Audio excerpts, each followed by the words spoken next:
Hi, I'm Edith Brady, Director of the High Point Museum, here with my 5th grade daughter, Madeline, and we're ready for another episode of Are You Smarter Than a High Point 5th Grader? For our last episode, we focused on the furniture industry, which High Point is most widely known for. But there is another industry that has a strong history in High Point as well, and that's the textile industry. So we thought this time we would focus on it. All right, Madeline, are you ready? Yes. Okay, we're going to follow the same format with 3 questions, and everybody at home follow along. All right, question number 1. Which textile product did High Point become most famous for? Was it A, producing cotton yarn, B, making overalls, or C, making hosiery?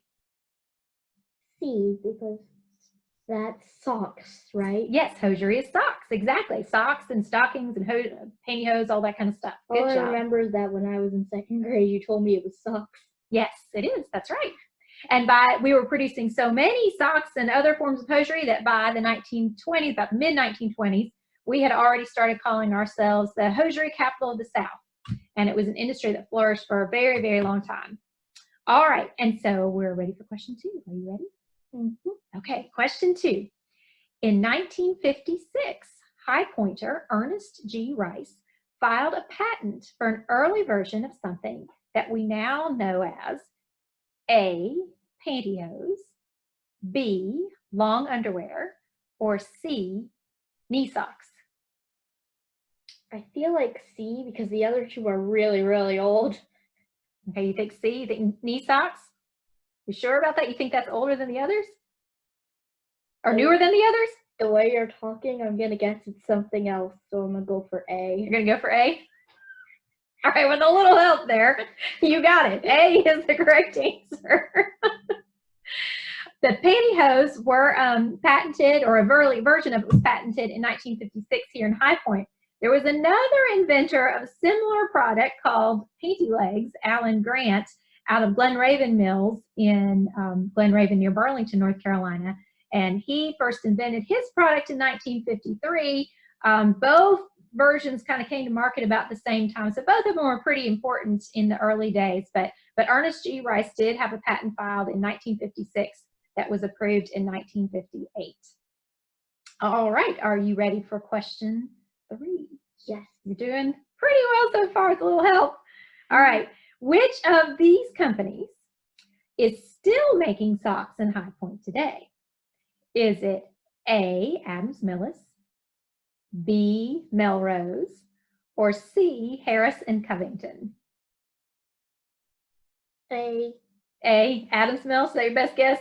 it just sounds the most like a company. Okay. Well, the correct answer is C, Harris and Covington. And actually this year in 2020, they are celebrating their 100th anniversary. They got started in 1920, and they are still here in High Point and still making socks. So that's pretty impressive. All right, well, you did pretty well today, actually, especially for an industry that you probably haven't studied much in school. So I'm pretty impressed with you. I hope everybody at home did really well. But if you would like to know more about the hosiery history here in High Point, we have a few resources that I'm going to show you. First, come to our website at highpointmuseum.org. Then hover over online learning and come straight over to textile history. Then click there, which will take you to this page, which has some information at the top. But at the bottom, we have links to 4 company newsletters: Adams Millis, Melrose, High Point Weaving and Hillcrest Throwing, and then Anvil Brand. And when you click on each of these, it will take you to Digital NC, who is our partner in digitizing these newsletters for us. All of the dark boxes have issues present, so we can click here on 1966. And then the red boxes will show you the issues that are present. These were monthly, so they're usually done on the 1st of the month.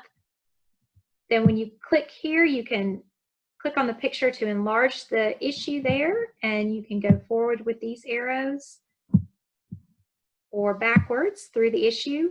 And these have all kinds of information in them about the employees and what was going on in the company. So there's so much to find here about the industry itself, but also about the people who worked there. So if your family members worked here, you may be able to find some personal information or family history information in these newsletters.